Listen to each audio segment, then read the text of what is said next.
Welcome to Passion for Sound, the channel dedicated to thorough and honest reviews of headphones, earphones, DACs, headphone amps, other components and accessories. Basically everything audio related except power amps and passive speakers. My name's Lachlan and my goal is to explore and discuss all kinds of audio topics, even the controversial ones, to help us all find more enjoyment from music. Thanks for watching and enjoy the video. Hey folks, welcome to another Passion for Sound audio review. Although today is a little bit of a different video in that I'm looking at a series of products from a company you may have never heard of. Now this is going to look at first like a bit of an ad, so I want to make sure it's very clear this is not an ad for this company, it's not an ad for any of their particular products, because I'm actually going to say some not great things about some products and some really good things about others. The point of this review is to raise your attention of this brand, which is Optimization Elements, and share with you the sorts of things available from their website. Because if you're anything like me, they're going to be of interest to you. To explain a bit about how this video came to be, let me tell you the story of how it all began. I was contacted by Chino from Optimization Elements, who offered to send me a bunch of their gear for review. Having never heard of them before, the first thing I did was check the website.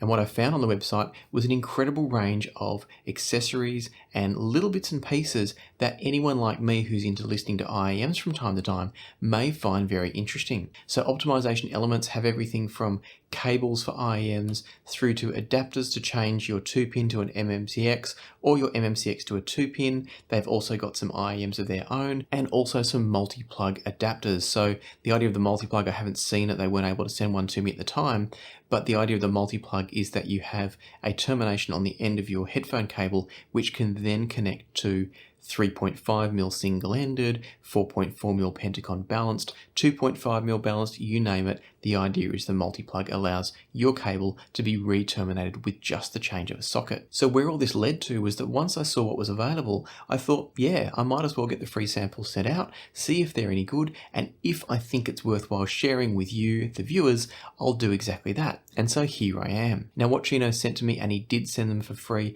but I can't stress enough that this is not a paid advert. This is my own opinion based on having played with the products he sent. What he sent out was their copper cable, their pure silver cable, a pair of adapters to go from MMCX to 2-pin, and also a pair of IEMs.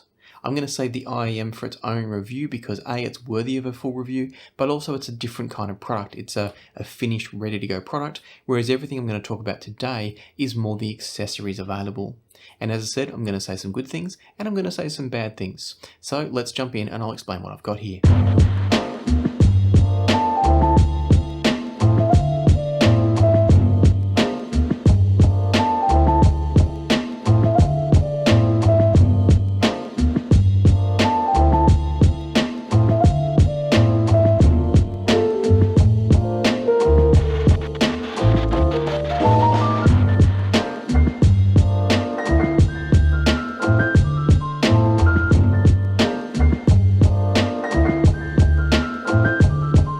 First thing I want to talk about are these tiny little adapters here.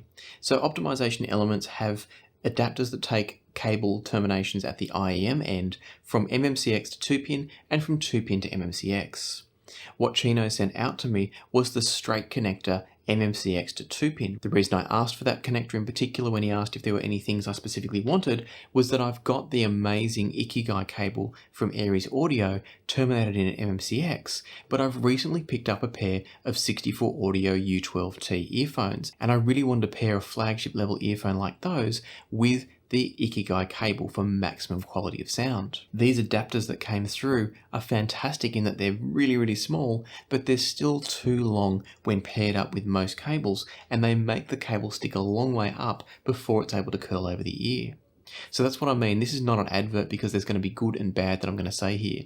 So the bad news is these weren't great for me because they stuck the cable too far up. But interestingly, I later logged on to, I can't remember if it was AliExpress or Amazon, and bought a pair of right-angled connectors through a totally different store. And what happened to arrive was an Optimization Elements version of this, but in a right angle bend.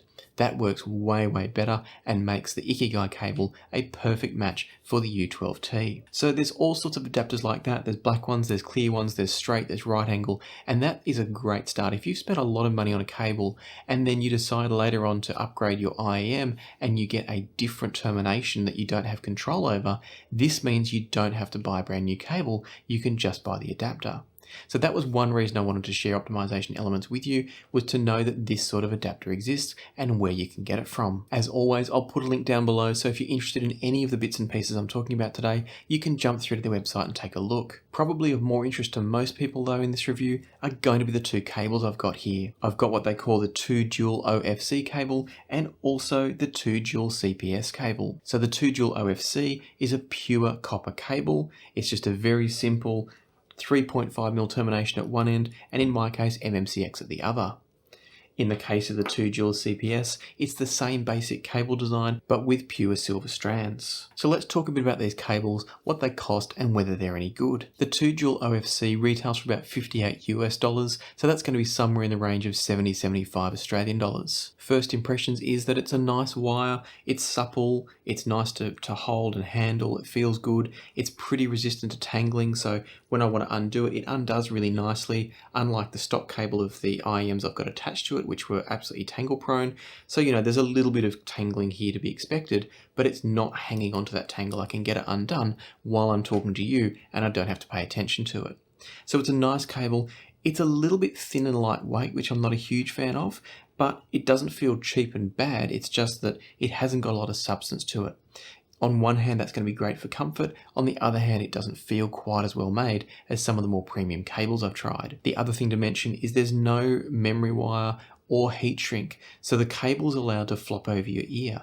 Again, that's both good and bad. It means it's really light and comfortable and it contours to the ear, but I did find it was prone to flipping off my ear depending on how I was moving at the time. So I'd say it's a mixed bag in terms of ergonomics and comfort. It's a nicely made cable with specific design choices to keep it light and supple and easy to work with, but that does at times make it less enjoyable to handle from both a sense of whether it's well made and substantial, and also the over-ear stability, you could call it, that I just mentioned. Putting that aside though, let's talk about what goes into the cable.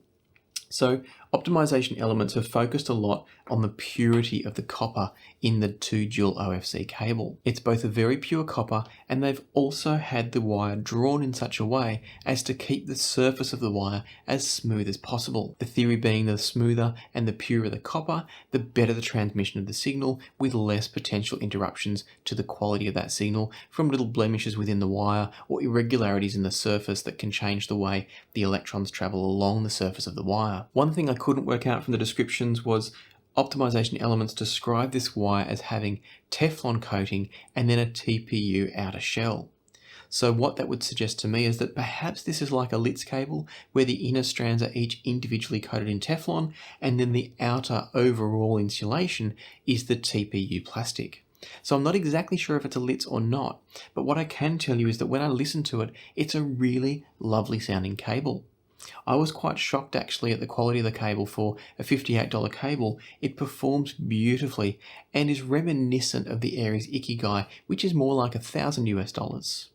It's not as good as the Ikigai, so I'm not suggesting for a second that Aries are overcharging or that this is an absolute giant killer cable, but it's a very, very good cable for the price and one worth checking out, even though it's not a big brand name like some of the others on the market that you might have seen. To expand a little bit on what I was hearing from the 2 dual OFC cable, it's a very clean and pure sound. It's a modest but noticeable upgrade over the stock cables on the IEMs like the AudioFly AF1120 here and any of the other more budget IEMs I've got. It's probably not a cable I would buy to go with absolute flagship IEMs if I felt like upgrading the cable on those, because you're normally going to get a better quality cable with the flagship level IEMs. But it's definitely nice to know as a replacement cable for the stock cable or as an upgrade for budget IEMs, it's a really, really nice choice.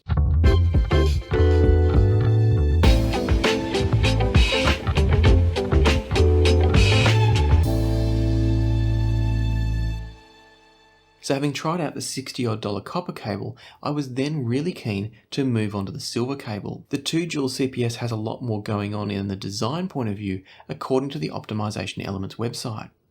First and foremost, it's pure silver wire. It's also arranged in a concentric spiral pattern. So what that means is that rather than it just being a series of wires that have been twisted, they've actually been laid out with a central core that then has a spiral of wires around it and then a circle of wires around that spiral. So ultimately what it's doing is producing a wire that should be pretty stable. When you're bending and moving it, the cores within the cable shouldn't be moving too much. That then should mean better, more consistent transmission of the signal. Once again, very similar to the copper cable. It's lightweight, it feels nice in the hand, but it doesn't feel particularly substantial. Again, that's the good and the bad. It's light and it's comfortable and it's easy to forget you're wearing it, but it doesn't feel solid like some more expensive cables do. It's also got the same lack of memory wire or heat shrink, and so the same ear stability or security over the ear remains the same again here. So other than the fact that it's silver and it's got that concentric layer pattern that I mentioned before, it's essentially the same type of cable as the OFC.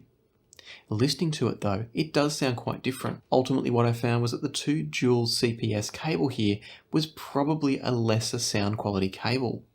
Now that may sound strange because it costs more money, but the reality is it's not always about cost. In the case of the silver CPS cable, you're actually getting a lower purity of metal. And I think that's probably the problem. What I'm hearing with the sound is that it produces the normal characteristics that a lot of people attribute to silver cables, which is a little bit brighter, sparklier treble, and maybe in my case a little bit less bass I was perceiving, although that could have been because the treble increase makes the perception of bass go down a little bit. It was still smooth and it was still enjoyable, but it didn't have the sense of clarity and openness that I found from the OFC. I'm not a specialist when it comes to the metallurgy of cables, but the only difference I can find between the two of them is that the purity of the metal in the copper cable is actually better. And there's a bit of a lesson in that when you're looking at buying cables, and that is that when you're looking at buying upgraded cables, what you're looking for is the maximum amount of wire. So the thicker the gauge or the more strands of metal there are, more likely the better it's going to sound because the impedance is lower. And then the second thing you're looking for is how pure the metal is. I would always personally choose more pure copper than, say, a smaller quantity of similar purity silver, or even in this case, a similar quantity but lower purity silver. So in the case of these 2 wires from Optimization Essentials, I would actually recommend the copper wire to everybody. I think it's a better overall sound, it's not adjusting the tonality of the earphone, and it is giving you a purer, more open sound because of the quality of the metal inside. And just to put that into context, the purity numbers for these 2 cables are on the Optimization Elements website. The copper wire here is 8 parts per million of impurities, whereas the silver is 10 parts per million of impurities. That may sound like only a small step up, but it's enough when those impurities have the ability to disrupt the signal coming through and just make a little bit of kind of disturbance in the sound that can get in the way of pure musical enjoyment. So if you are interested in upgrading your cable on your IEMs, Optimization Elements might be worth looking at, and in this case, I would recommend the pure copper cable to pretty much anybody unless you specifically are looking for a bit more treble and you don't mind losing a little bit of that clarity and sort of sense of space around the sounds within the music you're listening to. For now though, I just want to wrap up by reiterating the fact that this is not to say that everything from Optimization Elements is the best thing ever.